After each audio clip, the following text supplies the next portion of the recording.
居港华人信众在瑞清堂举行关公大帝圣诞庆典。这次纪念活动以祭拜仪式和共同祈祷为主要内容，现场气氛庄严肃穆。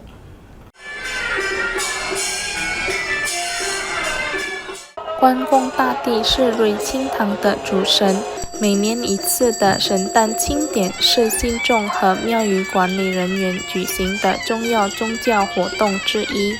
在华人民间信仰中，关公大帝被视为象征忠诚、正直、勇敢以及维护正义的神明。这些价值观也成为信众日常生活中学习和实践的榜样。Yapten Taite Kuante Kong itu. Dan jam 12 kita Coksiu atau sembahyang ulang tahun. Nah jam 3 ini Hokun atau sembahyang prajurit.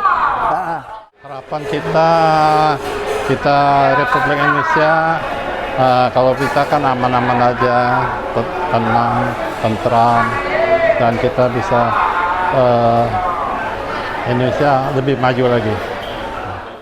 关公大帝圣诞纪念日由信众通过祭拜仪式进行庆祝，以表达对神明的敬意与感恩之情。Muhammad Aidil Pal TV